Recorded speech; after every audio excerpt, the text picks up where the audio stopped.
La guerre quotidienne des anges dans l'espace. Vision du frère Eduardo. Bonjour bien-aimé. Les gens peuvent penser que je suis fou, mais je vois des choses. J'entends des voix de la lumière du ciel. J'entends des voix célestes et angéliques. J'entends la voix de Dieu. Ils pensent que je suis fou, mais nous sommes fous pour le royaume et nous sommes ici pour chercher les âmes et rechercher le salut des hommes sur la terre. L'apôtre Paul a parlé à l'Église pour l'avertir de la guerre dans les airs, et l'Église à la fin des temps est impliquée dans une guerre spirituelle. Bien-aimé, l'Église en ce moment est impliquée dans une lutte spirituelle car nous n'avons plus à combattre le voisin ni les amis. Aujourd'hui la lutte des chrétiens est contre Satan qui est réprimandé au nom de Jésus. Souvenez-vous que l'apôtre Paul vient d'une église où il avait l'habitude de se battre et de tuer des frères dans la chair. Mais quand il a rencontré Christ, l'apôtre Paul a révélé une guerre spirituelle qui se déroule dans les airs. Cette guerre se passe aussi sur la terre et sur la mer. Il y a une guerre qui a lieu partout dans l'univers pendant 24 heures non-stop. Il y a des mois, j'étais allongé juste pour prier le Seigneur de me toucher. Après avoir prié pendant un certain temps, immédiatement j'ai entendu le Seigneur dire, « Eduardo, lève-toi, je veux t'emmener dans un endroit. » Tout à coup mes frères bien-aimés j'étais transporté dans la gloire en un clin d'œil. En même temps le Seigneur étendu sa main vers moi. Je me suis levé du lit. Du coup j'ai entendu l'Esprit Saint me dire, « Eduardo, prépare-toi parce que nous allons envoler. » J'étais étonné quand il a dit cela. Je me demandais pourquoi l'Esprit de Dieu me disait de se préparer car nous allons voler. En fait je pensais que c'était peut-être le jour de la trompette pour l'enlèvement de l'Église. Je pensais que la dernière trompette de Dieu avait sonné, quand tout à coup mon frère bien-aimé nous avons commencé à survoler et nous sommes montés, nous sommes allés au premier ciel, puis le second, enfin le troisième ciel. Quand nous avons commencé ce voyage, j'ai demandé au Seigneur où tu m'emmènes. Il me dit, je voulais que tu vois quelque chose. Immédiatement nous avons commencé à monter mon frère bien-aimé à une vitesse incroyable. Je regardais les étoiles et le ciel, j'observais tout l'univers car j'ai vu des milliers et des milliers d'étoiles. Nous volions dans l'espace et j'ai vu que nous traversions les nuages et nous sommes entrés dans le deuxième ciel, où j'ai vu des milliers et des milliers d'ombres qui se déplaçaient et il y avait beaucoup de mouvements. Mais quand nous avons atteint le troisième ciel tout était paisible et il y avait la tranquillité. En effet quand nous sommes arrivés au troisième ciel, j'ai vu que mes pieds ne touchaient pas le sol car nous étions suspendus dans les airs. L'Esprit de Dieu a dit, je vais vous emmener à un endroit, précisément au camp céleste de l'armée de Dieu, où il y a des chars de guerre de l'armée de Dieu. Nous allons visiter l'emplacement de la base de commandement et du quartier général des anges de guerre de l'armée de Dieu. L'Esprit me dit, je vais vous emmener vers ce champ céleste pour visiter l'armée du royaume des cieux où il y a des soldats et guerriers et vous verrez. Quand tout à coup mon frère bien-aimé nous avons commencé à nous déplacer dans le paradis de Dieu, et au loin j'ai pu voir une très belle colline de paradis, et quand j'ai regardé j'ai vu des centaines de manoirs et de maisons célestes comme un camping. Ils étaient différents de la construction terrestre, tous les cottages ont été ordonnés avec soin. Quand nous sommes approchés je me trouvais dans un très beau pâturage très vert, alors que je me tenais dans ce magnifique pâturage, j'ai soudainement vu un puissant ange brillant qui n'avait pas les ailes qui atterrit devant moi. En fait, j'ai vu deux types d'anges dans les cieux, et le Saint-Esprit me dit, ce sont des archanges et des anges, puis il me dit tu dois observer, puis, cet ange qui n'avait pas d'ailes me dit, Eduardo, je vais vous montrer ce que vous devez savoir. En fait, cet ange était vêtu de vêtements purs comme la neige, mais ce qui a attiré mon attention, est que sur sa poitrine, il avait un pectoral qui avait une inscription qui disait, Sainteté à l'Éternel. Il avait une très belle épée avec des incrustations de diamants. Cet archange tenait un chauffard forgé en or. Quand il est arrivé, il a élevé le chauffard en signe de respect pour le Saint-Esprit de Dieu qui m'accompagnait. Immédiatement l'ange m'a emmené dans un lieu paradisiaque qui était le quartier général de l'armée du ciel. Soudain, j'ai commencé à remarquer que ces guerriers de l'armée du ciel étaient vêtus de vêtements blancs. Chacune d'entre ces soldats angéliques était revêtue d'une armure dorée. C'était génial. Ils semblaient prêts pour la bataille. Cependant, j'ai compris que lorsque ces guerriers angéliques n'étaient pas déployés à la guerre, ils passent du temps à louer, adorer et danser pour Dieu, car je les ai vus chanter pour Dieu. Ils ont chanté pour l'agneau de Dieu qui est leur victoire pendant des siècles de des siècles. Je regardais comment ils adoraient et dansaient avec leur père dans leurs mains. J'observais un ange. Au lieu de prendre son épée, il prit son tambourin. À ce moment-là, ils prirent tous leurs instruments de musique et ils commencèrent à chanter comme un chœur céleste très beau. Ils donnaient gloire à l'agneau de Dieu. Ils n'ont pas cessé de chanter et ils n'ont pas cessé de donner gloire à l'agneau de Dieu. Quand tout à coup j'ai vu un de ces archanges de guerre qui avait des ailes, il se tenait à côté de l'Esprit de Dieu. Il me dit, Eduardo, préparez-vous parce que je vais vous emmener à un niveau de gloire que vos yeux n'ont pas vu. » Tout de suite, l'archange qui tenait la trompette a commencé à le sonner. Aussitôt que l'archange a sonné la trompette, immédiatement les anges de guerre qui louaient Dieu ont pris leurs épées. J'ai vu tous les anges de bataille ont commencé à se rassembler en formation de bataille. Ils formeraient un alignement pour la bataille et ils étaient rassemblés pour la bataille. Et l'Esprit de Dieu me dit, Eduardo, préparez-vous parce que vous allez assister à la guerre dans le firmament. Tout à coup les troupes angéliques alignées en formation ont disparu et je ne l'ai plus vu, car ces régiments des anges guerriers ont été déployés. J'ai entendu un vent souffler dès qu'ils sont disparus. Alors qu'il y avait un vent fort à ce moment, le Saint-Esprit me prit et nous avons commencé à avancer à une vitesse incroyable. En fait, nous sommes descendus au deuxième ciel, où il y avait une guerre mortelle des anges et de démons. Mon frère bien-aimé des anges se battait continuellement dans l'espace, et j'ai fini par comprendre qu'ils se battaient pour nous les peuples de Dieu sur la terre. Dans cette guerre dans l'espace au deuxième ciel, ils ont utilisé leurs épées flamboyantes. Mais vous devez savoir que la guerre des anges est liée à la prière des saints sur la terre, et les anges veulent que nous prions. Plus nous prions, plus ils auront l'avantage et ils seront plus forts dans cette guerre, et il sera plus facile pour eux de gagner la guerre. En ces temps critiques de la fin, nous devons passer du temps dans la prière et nous devons toujours prier sans cesse. Au milieu de la guerre angélique contre les légions de démons de l'espace, j'ai vu les archanges tenir des chaînes de feu pour lier les démons. Les anges de la bataille utilisaient leur épée dégainée. Il y avait des rugissements et des hurlements, et les démons tombaient dans le trou, alors que cette guerre se poursuivait. Je voulais savoir la raison de cette bataille et pourquoi ce tapage, mais l'Esprit de Dieu me dit de continuer à observer. Je regardais les anges qui se sont battus sans cesse, quand tout à coup il y avait une ouverture dans le ciel et une lueur glorieuse de lumière descendait du troisième ciel illuminant l'espace obscur du deuxième ciel. L'Esprit de Dieu me dit, Eduardo, les anges se battent dans cette bataille parce que quelque chose de grand, un miracle arrive pour quelqu'un sur la terre. L'Esprit de Dieu me dit, Eduardo, chaque fois qu'il y aura un miracle, chaque fois que vous allez sauver quelqu'un, chaque fois qu'un croyant doit obtenir une réponse à sa prière, il y aura confrontation car les anges doivent se battre pour que la bénédiction atteigne le peuple de Dieu sur la terre. Le Saint-Esprit me dit, la scène de la guerre dans le firmament dont vous êtes témoin se produit tous les jours et tous les temps, il y a combat céleste de temps en temps, et pour que quelqu'un soit touché, pour que quelqu'un soit libéré et pour que quelqu'un soit sauvé et pour qu'un croyant obtienne une réponse à sa prière, il y a une bataille et une guerre dans le firmament entre les anges de guerre et les légions de l'air. De nombreux enfants de Dieu dans l'Église ne s'en rendent pas compte, car ils ne voient pas cette guerre. Les gens prient et reçoivent des réponses, mais ils ne voient pas le combat dans l'espace mené par les anges de guerre contre les légions de l'espace afin de pouvoir recevoir le miracle. En fait, il y a une bataille et confrontation pour chaque âme vivant sur la terre dans le monde des esprits. Dans cette guerre, la prière aérienne fait que les anges de guerre aient l'avantage supérieur sur les esprits de l'air. Plus vous priez, plus les anges seront victorieux dans cette bataille. Quand vous vous relâcherez dans la prière, les anges de guerre n'auront pas le dessus. Puis l'Esprit de Dieu me dit, Eduardo, viens, je veux t'aimer voir qu'est-ce qui a provoqué cette guerre. Je vais te montrer pourquoi cette guerre a éclaté dans le firmament. Soudainement nous avons commencé à avancer très rapidement et nous sommes descendus au deuxième ciel et nous sommes entrés dans le premier ciel. J'ai vu le nuage de la terre, puis j'ai vu sur la terre un pasteur agenouillé dans sa maison en prière. J'ai vu cet homme de Dieu en prière et je l'ai entendu dire, au nom de Jésus-Christ, toutes les principautés, tous les gouverneurs et toutes les puissances de la région, hommes forts et ses alliés et tout esprit adversaire, vous êtes liés et enchaînés au nom de Jésus-Christ. Le pasteur dit, je démolis toute forteresse de l'ennemi et tout obstacle. Mes frères, ceci était donc la prière d'autorité et les paroles qui ont causé la guerre qui a éclaté dans l'espace provoquant grand désordre dans le deuxième ciel. L'Esprit du Seigneur me dit, cette prière est la cataclysme qui a causé le combat que vous avez vu dans l'espace.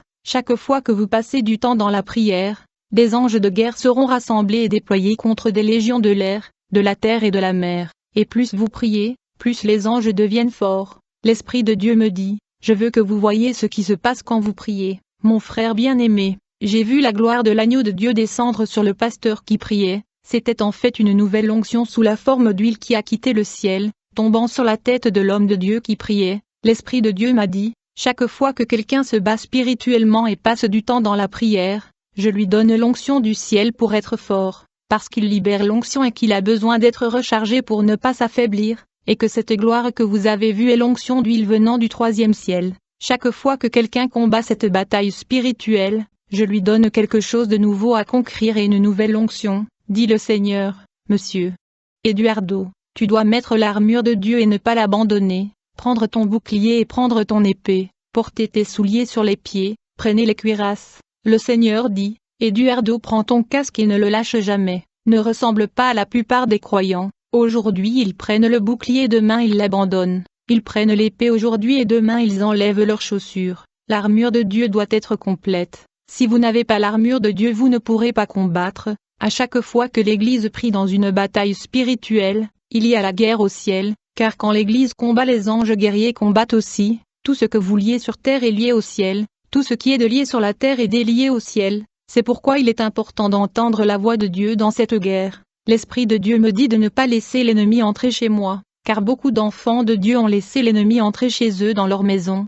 Nombreux sont ceux qui ont laissé le diable s'emparer de leur maison. Le mari dans la maison doit se battre dans la prière pour empêcher l'ennemi d'entrer chez lui. Vous n'êtes pas la queue car Dieu vous a établi comme la tête. Quand le diable entre dans une maison, il écrase l'économie et les finances de la famille. Il y aura la faim, vous allez avoir des pénuries, vous allez diminuer et votre famille sera perdue, parce que le diable commence par supprimer l'économie et fermer les portes. Puis la femme se lèvera contre l'homme, en lui disant qu'il n'y a pas d'argent et il doit trouver du travail. L'Esprit de Dieu m'a amené voir ce scénario, où j'ai vu le démon qui se mit à rire dans la chambre de cette famille. Il y avait un diable qui était entré furtivement à travers la porte ouverte et la légalité qui lui a été donnée. La famille lui avait ouvert une porte d'entrée, et il a détruit les finances de la famille, et il a fait monter la femme contre l'homme. L'homme dans cette maison a perdu son autorité à cause du chômage. Il était frustré et il ne voulait plus venir adorer Dieu dans l'église. Bien-aimés, les soucis de ce monde peuvent vous mener en enfer. Quand vous laissez le diable dans votre maison, il va voler votre famille. Le diable s'est levé à la fin des temps pour détruire la famille. Le diable s'est levé contre la famille qui est une institution de Dieu. Dans cette famille, le mari était désespéré. Il y avait une rupture entre l'homme et la femme. La nuit au lit, ce couple est allé dormir en colère. L'homme tourna le dos à sa femme et la femme aussi tourna le dos à l'homme. Et j'ai vu que ce diable dormait au milieu de leur lit et il rigolait. Le lendemain, la femme se leva et cria désespérément contre cet homme. L'homme essaya de se défendre. Mais comment allez-vous le faire dans la chair si vous ne levez pas les mains et si vous ne vous agenouillez pas pour prier et entrer dans le monde spirituel? Après cette expérience, le Saint-Esprit de Dieu est venu à nouveau à moi et il m'a dit, Eduardo, je vais vous emmener en enfer. Ce jour-là, je venais de prier comme je ne l'ai jamais fait auparavant. Ma sœur dormait, j'avais à peine touché mon lit quand j'ai entendu le Seigneur me dire, lève-toi et allons-y. J'ai commencé à voyager avec le Seigneur. Et il m'a emmené sur une colline où il y avait une grotte, et dans cette grotte il m'a dit, ceci est l'une des entrées vers l'enfer, c'est une des portes de l'enfer, viens, allons et entrons. Nous avons commencé à entrer dans la grotte, il faisait de plus en plus sombre. Le Seigneur dit, n'ayez pas peur. Tout à coup nous sommes arrivés en enfer, et il y avait une énorme porte sur laquelle il était écrit, bienvenue en enfer, le lieu du supplice. En fait il y avait deux portes gigantesques comme celle-ci, mais quand le Seigneur y arriva, la porte s'ouvrit automatiquement, car il peut entrer et sortir, il a les clés de l'enfer et il a l'autorité sur la mort dans ses mains. Quand nous sommes entrés, le Seigneur a dit, je vais vous emmener à cet endroit pour révéler quelque chose de différent. Immédiatement nous avons commencé à passer à travers des grottes, c'était des grottes à l'intérieur des grottes, j'ai vu beaucoup de grottes et il faisait noir. Tout à coup mon frère bien-aimé, nous sommes arrivés devant une porte qui s'ouvrit automatiquement. La première chose que mes yeux ont vue au cœur de l'enfer était une table. Une très grande table en pierre. Devant la table en pierre était un trône de pierre, mais j'ai remarqué un nuage noir qui la recouvrait. Le Seigneur me dit, Eduardo, tendez la main vers le trône. Et quand j'ai tendu la main vers le trône, j'ai pu voir une inscription sur ce trône. J'ai vu une lueur de lumière sortir du centre de mes mains. Depuis cet endroit j'ai vu sortir quelque chose comme un creux. Enfin j'ai vu le diable assis sur son trône en enfer. J'ai été surpris. De ma main au centre une lumière resplendissante éclairait le trône de Satan en enfer. Le Seigneur lui réprimanda alors qu'il était assis sur son trône avec un bâton dans sa main. Le diable a commencé à crier sur moi et a dit, chien maudit. Du coup le Seigneur Jésus-Christ posa son bâton devant lui et il a dit, ne le touchez pas. Le diable a dit au Seigneur, donnez-moi la permission de le toucher pour 1 minute. Je vais la déchirer en morceaux, je vais déchirer ce chien. Il a causé beaucoup de dégâts. Il va aux églises en leur disant de lire la Bible, de passer du temps dans la prière et de chercher la face de Dieu. Et lorsque ces églises prient, le royaume de l'enfer tremble et se retrouve secoué. À vrai dire, il ne suffit pas d'être une grande église pour faire trembler l'enfer. car une petite église qui passe du temps devant le roi des rois peut secouer et faire trembler le royaume de l'enfer. Goliath n'était pas le problème car David savait qu'il pouvait le vaincre, car son problème était déjà résolu au nom de Jéhovah. David avait cette révélation du monde spirituel. Le diable a demandé au Seigneur la permission de me toucher. Mais le Seigneur a refusé. Immédiatement j'ai vu le diable m'entourer et me dire, « Je vais te déchirer, je vais te tuer car tu es un chien, sacré prophète, je vais te faire la guerre et je vais te tuer. » Le diable n'arrêtait pas de dire au Seigneur, « S'il vous plaît laissez-moi le toucher, il n'est pas parfait, il a des fautes et des défauts, pourtant vous prenez soin de lui et vous l'aimez. » Et le Seigneur dit à Satan, « Tais-toi, si je prends soin de lui c'est à cause de mon amour et ma miséricorde. » Enfin, j'ai vu Satan convoquer ses gouverneurs, ses principautés et ses puissances. Le diable a commencé à appeler ses hôtes. Le Seigneur me dit, « Je veux que vous observiez ce qui se passera ici. » Nous nous sommes tenus sur le côté, et j'ai vu Satan enragé rempli de colère. Il a rassemblé et a dit à ses gouverneurs, « Sortez et allez faire la guerre contre ces églises qui jeûnent et prient. Les églises qui n'obéissent pas à Dieu doivent être ignorées parce qu'elles nous appartiennent déjà. Cette guerre est contre les églises qui essaient d'obéir à Christ. Allez, allez. » Immédiatement j'ai vu les gouverneurs, les principautés et le pouvoir en mouvement car ils ont commencé à sortir. Les principautés ont commencé à se déployer, ensuite et les puissances ont commencé à se déployer sur la terre. J'ai vu l'armée de Satan se présenter devant le diable et pour les précisions sur leur mission, l'un de puissants démons est venu vers Satan et a dit, « Seigneur, quelle est ma commission ?» Dit le diable, « Devenez dissidents et entrez dans l'église et commencez à les diviser, soulevez les uns contre l'autre. » Puis un autre démon est apparu devant le diable, qui lui a dit, « Mettez une mini-jupe et essayez de séduire ces bergers. » Et l'autre démon est apparu devant Satan. Le diable a déclaré, « Ceci est ton devoir, deviens rebelle et commence à entrer dans des églises et crée des rébellions. » Le démon a demandé au diable, « Quelle église ?» Satan répondit, « Les églises qui jeûnent et prient nous causent mal à la tête, ceux qui recherchent la présence de leur Dieu. Tu vas détruire leur clôture, va en guerre contre eux. » Soudainement mes frères bien-aimés ils ont commencé à sortir et le diable a commencé à rigoler et a dit, « Vous voyez ceci, j'ai levé un mur de pierre devant mon trône, et vous êtes 6e sur la liste des de nombreux pasteurs qui font la guerre contre mon royaume, et sur l'autre pierre j'ai écrit le nom de bergers qui vont déjà en enfer, ils sont déjà tombés en disgrâce, car ils ont commencé dans l'esprit et ils se sont retrouvés dans la chair marchant dans la débauche. Leurs églises m'appartiennent parce qu'elles sont mes trophées. Quand un chrétien vit une vie de prière, quand un chrétien est à l'habitude de jeûner, quand un chrétien lit toujours la Bible, il est considéré comme un trophée en enfer. Il doit être gagné, et chaque démon voudra gagner son âme. C'est pour cela que vous devez être vigilants. Si vous avez commencé dans l'esprit et que vous êtes dans la chair, notez que l'ennemi emmène votre âme en enfer. Vous vivez dans le péché et vous pensez aller au paradis. Mes frères, ne le croyez pas. Le diable me dit, je vais vous faire la guerre. Je vais vous déchirer, je vais vous détruire si vous négligez une seconde de votre dévotion quotidienne à la prière, et si vous négligez une minute de votre obligation quotidienne de lecture de la Bible, je vais entrer dans votre vie et je vais tuer votre femme. Si vous négligez pour une seconde votre marche avec Dieu, je veux tuer vos enfants, je les déchiqueter, et si toi et ta famille tombez entre mes mains, je veux vous torturer cruellement, 7 fois plus que vous ne le pensez, je vais vous torturer 7 fois plus que vous ne l'imaginez. Ceci est pour un avertissement si vous négligez votre dévotion. Aussitôt que Satan a fini de me menacer, le Seigneur Jésus me dit, « Mon fils, lève-toi, sois alerté et avertis mon Église, alerte mon peuple pour qu'il se lève parce que l'ennemi ne veut pas qu'il vienne dans mon royaume. Dis à mon peuple de se préparer à ma rencontre et vivre dans le jeûne et aux prières, ils doivent mener cette guerre et vaincre, ne vous laissez pas séduire. » Du coup j'ai vu le force et le gouverneur de l'enfer venir devant le trône de Satan, les uns après les autres, demandant des informations sur les églises à cibler et à combattre. Ils ont dit à Satan, « Qu'en est-il de ces églises refroidies? Qu'en est-il des églises où ils louent leur Dieu et ceux de corps avec des maquillages, où les femmes ont mis des pantalons ?» Le diable dit au gouverneur de l'enfer, « Ces églises où les femmes font usage de maquillage sont déjà à moi, il n'y a plus rien à faire contre eux, je m'en fous d'eux, je m'inquiète plutôt des églises qui jeûnent et prient, je suis intéressé aux églises qui vivent dans la sainteté. Ce sont des églises qui m'inquiètent, vous allez les corrompre. » Je vais dire quelque chose à une femme, car j'aime prêcher la vérité, avec tout le respect que je vous dois, je vais vous le dire avec tout l'amour du monde que je ne suis pas venu vous changer, le Christ vous aime, c'est celui qui peut vous changer. Quand vous vous décorez vos visages avec le maquillage, vous dites à Dieu, vous m'avez rendu imparfait, je ne devrais pas être comme ça, et donc je veux me créer avec les maquillages et ce comme cela que je dois ressembler. J'ai vu dans le monde des esprits comment le diable vient dire aux femmes aux oreilles qu'elles sont très laides. J'ai vu ceci en esprit. J'ai vu et entendu un démon se moquer de ma femme.